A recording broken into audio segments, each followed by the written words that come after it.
दोस्तों हम बात करेंगे कि एक हम अपने घर में कितना कैश रखें कि इनकम टैक्स का नोटिस भी नहीं आया दोस्तों, ना ही हमारा दोस्तों कोई रेट पड़े घर में, कितना कैश रख सकते हैं। आरबीआई के रूल्स क्या है 2025 में कि घर के अंदर हम कितना कैश जो कैश में दोस्तों कैश रख सकते हैं, इस वीडियो में बात करेंगे। कितना कैश दोस्तों एक दिन में हम निकाल सकते हैं, कितना कैश एक दिन में जमा कर सकते हैं दोस्तों। और दोस्तों बात करें एक साल में हम कितना कैश डिपॉजिट कर सकते हैं, कितना कैश विड्रॉल कर सकते हैं, ये बात करेंगे। और बात करें इस वीडियो में कि हम कितने के कैश जो कैश में दोस्तों गहने खरीद सकते हैं। मान लो क्या ब्याह शादी दोस्तों, कितने कैश में कितने के गहने खरीद सकते हैं इस साल के अंदर दोस्तों, या कितने दोस्तों कैश में किसी को गिफ्ट दे सकते हैं। पूरी जानकारी दोस्तों इस वीडियो में आपको मिलने वाली है। कैश से संबंधित सारे आपके जो सवाल होंगे दोस्तों दूर हो जाएंगे। नमस्कार साथियों, अगर चैनल पर नए हैं चैनल को सब्सक्राइब कर देना, वीडियो को लाइक एंड शेयर कर दोस्तों। तो हम बात करें कैश की बात, टोटल कैश संबंधित सेविंग अकाउंट हो या घर में रखने हो दोस्तों। जैसा आपने देखा होगा दोस्तों, जो आयकर विभाग के आते हैं दोस्तों, वो आप देखो जो आयकर रिटर्न फाइल करें दोस्तों, उनके पास छापे बहुत पड़ते हैं। ऐसे व्यक्ति दोस्तों जो आयकर फाइल तो कर रहे हैं मगर आयकर विभाग के दोस्तों छापे पड़ते हैं, उनका सारा पैसा जब्त हो जाता है। किन कंडीशन होता है, मान लो कोई ऐसा व्यक्ति आयकर में दिखा रहा है दोस्तों, इनकम दिखा रहा है 15 लाख रुपए, यानी जो आयकर भरा दोस्तों उसने एक साल के अंदर उसने 15 लाख रुपए दिखा दिया। अगर किसी ने शिकायत कर दी, इस व्यक्ति के पास बिजनेस बहुत बड़े चल रहा है, इसके पास कैश है दोस्तों, किसी के पास कैश है, इसके पास बिजनेस बहुत बढ़िया, रहन सहन बहुत बढ़िया, तो उससे शिकायत कर देते तो आयकर वाले आ जाते हैं। अब वो व्यक्ति तो दोस्तों बहुत आराम से, क्योंकि मैंने तो आयकर विभाग को दोस्तों रिटर्न फाइल करा यानी पैसे जमा करे हैं, मेरे पास कोई नोटिस नहीं आएगा, ना कोई छाप पड़ेगा। इस कंडीशन में क्या होता है, वो 15 लाख रुपए के दोस्तों ने आयकर रिटर्न फाइल करा और घर में पाया गया दोस्तों 20 लाख रुपए या 30 लाख रुपए का टैक्स घर में पाया गया कैश में दोस्तों। अब 15 लाख रुपए पाए गए दोस्तों, 15 लाख तो दिखाई सरकार को 15 लाख से अधिक पाए गए। उस कंडीशन में क्या होता है कि उनके पास 137% दोस्तों, यानी 137% तक पेनल्टी पड़ती है दोस्तों। 137% कैसे, एक तो जो 15 लाख रुपए जो है वो 100% दोस्तों वो हो जाएंगे जब्त दोस्तों, जो पैसा है उसका 100% जब्त हो जाएंगे। उसके अलावा 37, अगर आपने जवाब नहीं दे पाया उन्हें आयकर विभाग को कैश आया कहां से, तो जो पैसा जो 15 लाख जो लिमिट अधिक थी दोस्तों वो पैसा जब्त होगा ही। उसके बाद भी 37% पेनल्टी आपके पास और पड़ेगी। यानी जो आपने जो आयकर विभाग को पैसा स्रोत नहीं बता पाए, 10 लाख रहा है या 20 लाख आपके पास कैसे, आपको उसका जवाब नहीं दे पाए दोस्तों, वो तो पैसा पूरा जब्त होगा ही। उसके साथ भी दोस्तों 37% पेनल्टी और पड़ेगी, यानी कुल मिलाकर 100% वो पैसा गया और 37% दोस्तों आपसे आयकर विभाग वाले वसूल करेंगे। चाहे आपके घर से करें दोस्तों, चाहे कैसे प्रॉपर्टी से करें, 37% पेनल्टी और वसूल करेंगे दोस्तों।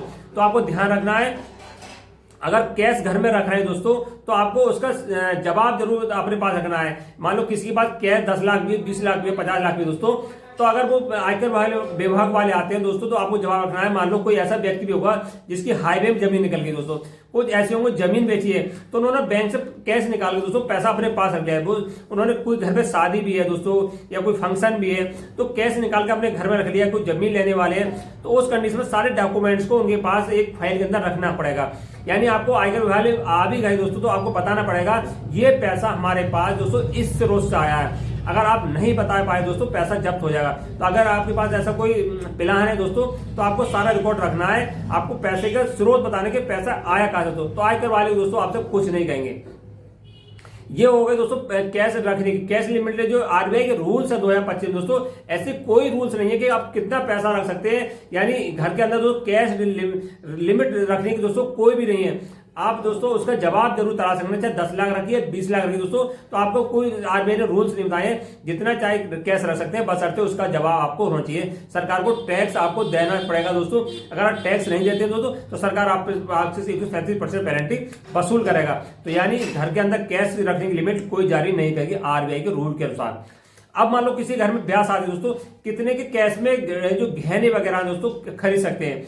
जो रूल्स हैं आरबीआई के दोस्तों, अगर कैश में आपको कोई खरीदारी करनी है, गहने करनी दोस्तों, तो उसके आप 2 लाख रुपए लिमिट है। यानी कोई व्यक्ति शादी के लिए दोस्तों 2 लाख रुपए कैश में गहने खरीद सकते हैं, इससे ज्यादा खरीदेगा तो आयकर विभाग का नोटिस आएगा।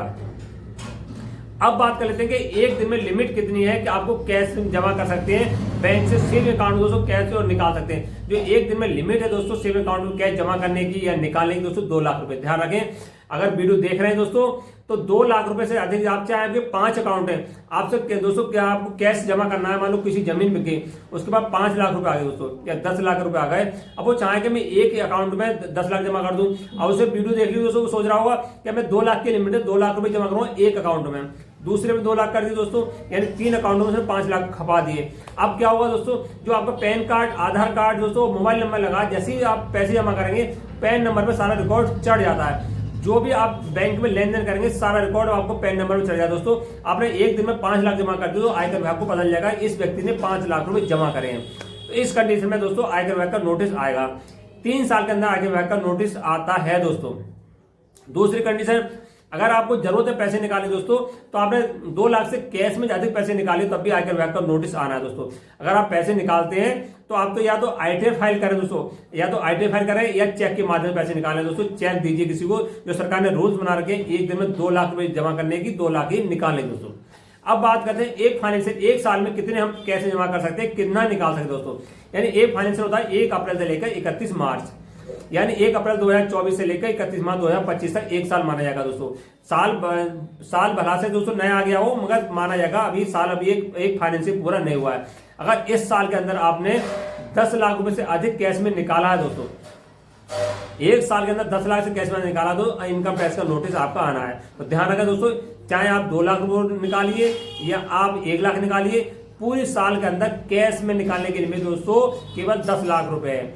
इसी प्रकार दोस्तों जमा करने की लिमिट भी केवल जो कैश में है दोस्तों 10 लाख रुपए, यानी जमा करने की भी निकालने की लिमिट दोस्तों 10 लाख है। चाहे 10 लाख रुपए जमा कर सकते हैं, 10 लाख निकाल सकते हैं। अगर आप ज्यादा निकालते हैं, ITR फाइल करने वाले व्यक्ति ज्यादा भी जब निकाल सकते हो, ज्यादा भी जमा कर सकते हैं। वो उसका रिकॉर्ड देंगे, जब इनकम टैक्स फाइल रिटर्न करेंगे दोस्तों, उसमें रिकॉर्ड मेंशन करेंगे कि इस साल हमने जो हमारे पास इतना सोर्स है, इतना पैसा आया दोस्तों। अगर किसी व्यक्ति ने 5 लाख तो ITR दिखा रहा है और जमा कैश में कर रहा है 20 लाख रुपए, 10 या 15 लाख दोस्तों, उस प्रकार देखेगा आयकर विभाग देखेंगे दोस्तों, नोटिस दोस्तों आना तय है। यानी आते हैं नोटिस, देर सवेर दोस्तों नोटिस आयकर विभाग के आते रहते हैं। तो आप ध्यान रखें दोस्तों, अगर किसी गिफ्ट में लेना है दोस्तों तो 2 लाख रुपए ले सकते हैं, 2 लाख से अधिक ज्यादा लिमिट नहीं दोस्तों।